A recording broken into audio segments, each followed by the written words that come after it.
The Dwarf Napoleon Hitler, October 1939.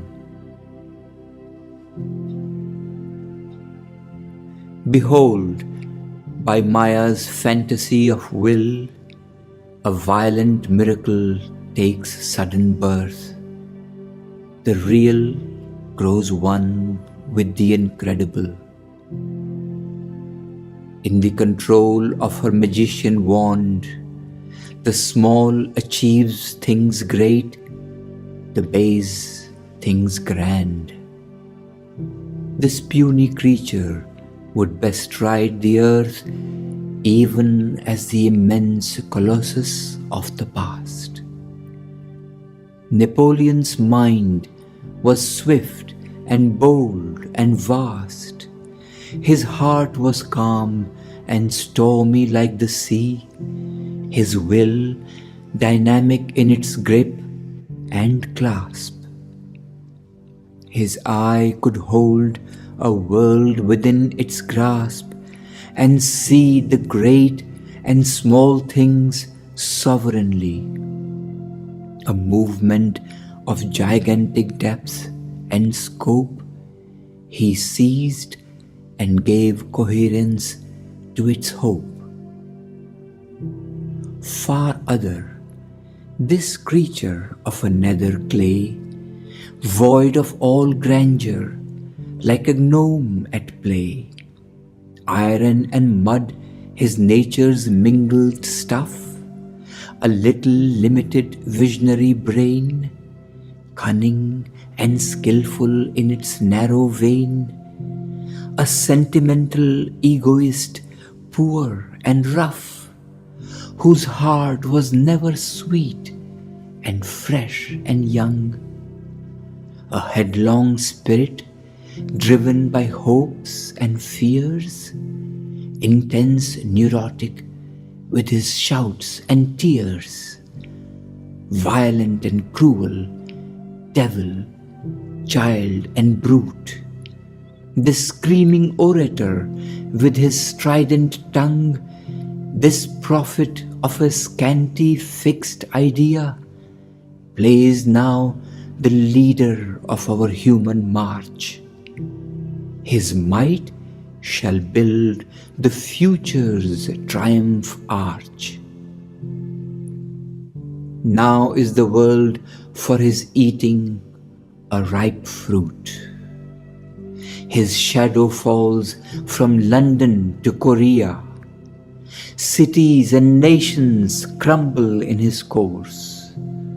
A terror holds the peoples in its grip. World destiny waits upon that foaming lip. A titan power upholds this pygmy man, the crude dwarf instrument of a mighty force.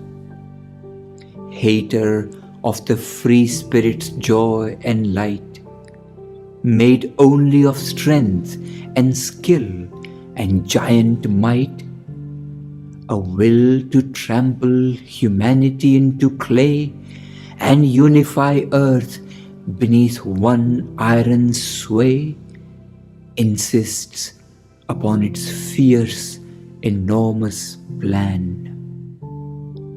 Trampling man's mind and will into one mold, docile and facile in a dreadful hold, it cries its demon slogans to the crowd. But if its tenebrous empire were allowed, that mastery would prepare the dismal hour when the inconscient shall regain its right, and man, who emerged as nature's conscious power, shall sink into the deep original night, sharing, like all her forms that went before, the doom of the mammoth and the dinosaur. It is the shadow of the Titan's robe that looms across the panic-stricken globe. In his high villa on the fatal hill, alone he listens to that sovereign voice, dictator of his actions, sudden choice, the tiger leap of a demoniac skill. An energy his body cannot invest, too small and human for that dreadful guest, a tortured channel, not a happy vessel, drives him to think and act and cry and wrestle.